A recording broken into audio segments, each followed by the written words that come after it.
So I've been thinking about the video I made the other day about needing reminders and constantly being absorbed with the idea behind why we do what we do on a day-to-day basis.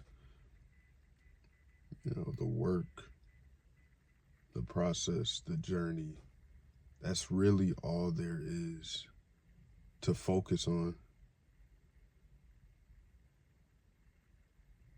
You know, making that shift mentally helps. It helps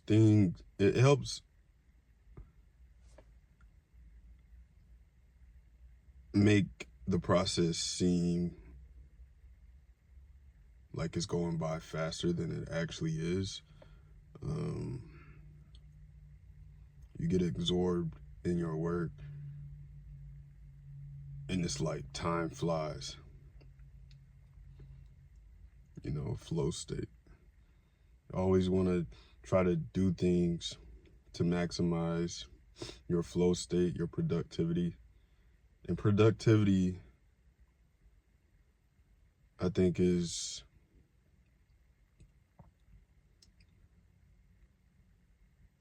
a very popular term. Like, we love to create like this idea around productivity. We love to hyper analyze it, but it's really just figuring out what you need to do, figuring out a bunch of different tasks that you need to do, and knocking those things out. That's really it. It's pretty simple. I know a lot of people have routines and things of that nature, and routines are definitely important. Routines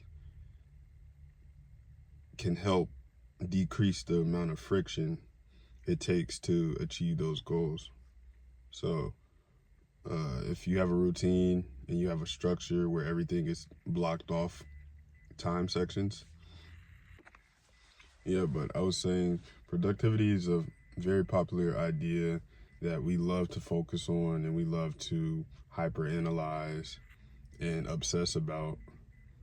But it's simply just knocking out listed tasks. That's what productivity is. Figuring out what do I need to focus on and centering in on those things one by one. Making a list, checking everything off the box. That's productivity. Accomplishing, doing is productivity. And I was saying before I got cut off that we love routines. And routines are important because they alleviate friction from us completing tasks. That's why we have routines. We try to do things to give us the best form to complete those tasks. So if my goal is to have more time, I have to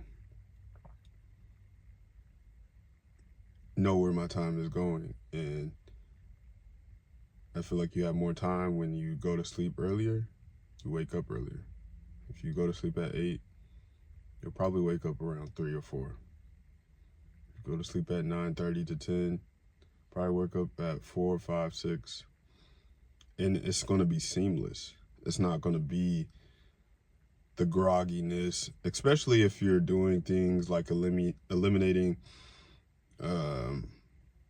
technology usage.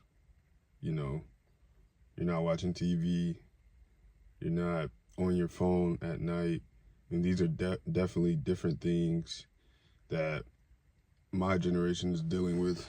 Trying to use the phone less. You know, lower that usage, lower that time on screen. And I feel like that phones aren't bad. You just have to be very disciplined and very mature about how you use them. You can learn a lot by using your phone. The utility is so great. I don't see us replacing phones. Especially if you're you're more holistic, you're more conventional. Like when they develop certain things where you can, like, I don't know, air screens or whatever through like your mind or whatever, you'll probably avoid that. Or who knows. But I'm focusing on like the human element of everything. I'm also reading a book. It's about healing the mind and improving mental fitness. And it talks about how it's a constant journey in practice. It's not something that you do one time and you have a result. You have to constantly do things to keep your mind in shape, to be mentally strong, mentally fit, and you have to be intentional. I think my goal is to increase my mental toughness, but also my mental fitness. You know, how active is my mind? How strong is my processing of new information? Being able to connect the dots, being able to think critically and make good decisions. It's truly a process. You know, I've been blessed with great health, and I try not to take that for granted. There's people who suffer from physical things, and that may cause them to not have the same confidence. You know, they're dealing with things that are mentally hard to get over. You know, let's say you get in an accident, you lose mobility. That's hard. That's really a hard thing to deal with. You're not the same person, and you have to try to adapt to a new life, a new reality. That's a mental challenge. Like, depression is a real thing. It definitely is a real thing, but there's also ways to offset depression, and you have to figure out the best methods that work for you. You know, be intentional in trying to improve your personality and your disposition according to your situation. We all go through different things, and I'm aware of that for sure. Social media makes us aware of it. Our battles, our struggles aren't the same. And you may think you have it harder, or you may think you have it easier. No matter, you just trust in the belief in yourself and the control you have of your perspective to try to do the best to ease your mind. You know, I'm all about internal peace. You know, it's so easy to get bothered by a lot of things, and I want to strengthen my patience,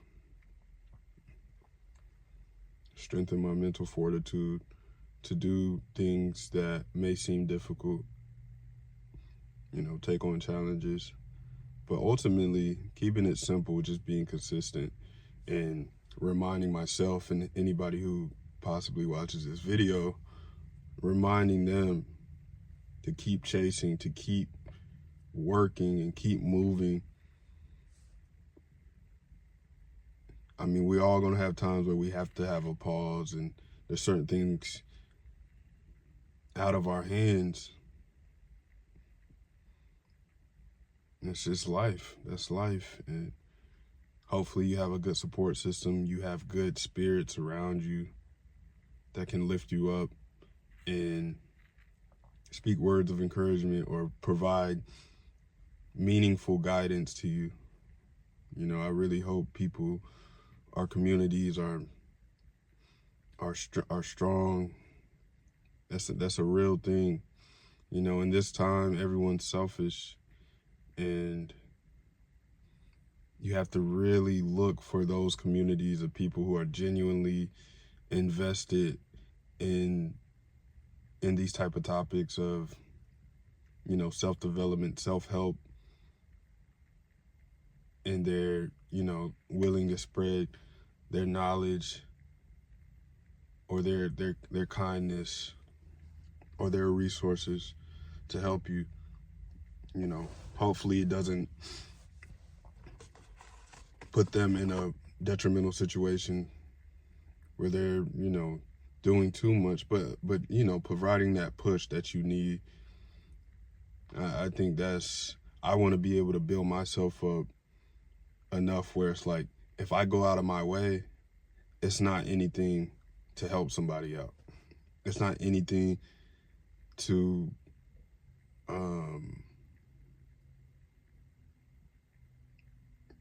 provide like that push that they need to get to that level where they're back on the right track and things are looking up for them. You know, pushing for more things like that in the community. That's like my overall goal. You just don't want a bunch of miserable people walking around. That's just not what you want. I don't want that. You want good energy around you. And that's just a higher level goal. That's like a more philanthropic goal. But that's like where my mindset is sometimes. I think about that. Even despite all the things I go through, things I'm trying to figure out, that's where my mentality is. But ultimately, just staying consistent on building good habits for myself and people seeing me and saying, he embodies those things.